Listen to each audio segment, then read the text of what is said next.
chaque fois, on croit qu'il y a plus de seuils à franchir et chaque fois, les dangers deviennent plus importants.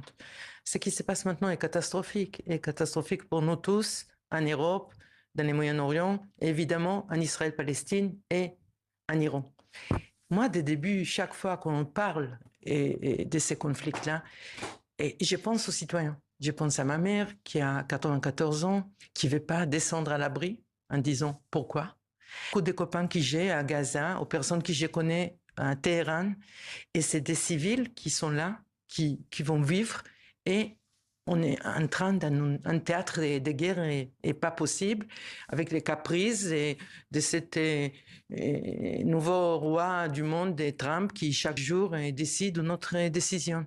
Les médias israéliens qui travaillent comme une machine de propagande et trop contente en disant « Regardez, l'Amérique est avec nous », mais à la fin, on va voir quoi exactement?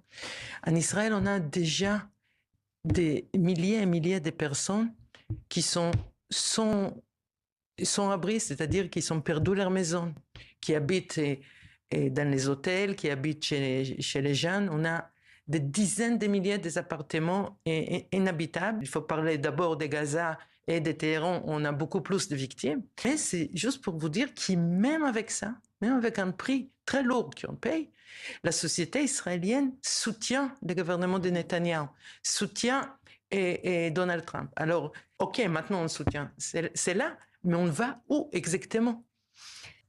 Plus de destruction, a maintenant une domination militaire absolument incontestable israélo-américaine, mais la domination militaire, l'écrasement des rivaux, la destruction du Sud-Liban, du Hezbollah, l'élimination de la Syrie, l'Irak qui est déjà affaibli, le Téhéran qui a attaqué.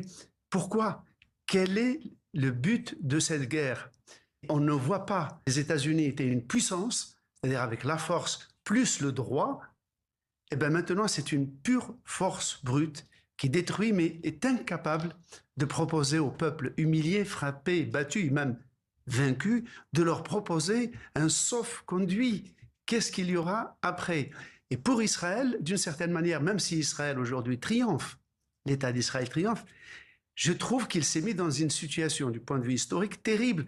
Au lieu de s'intégrer dans une région où il commençait à être accepté, puisque le plus grand pays arabe a un traité de paix avec Israël, la Jordanie, plus 12 pays arabes étaient prêts à se réconcilier avec Israël.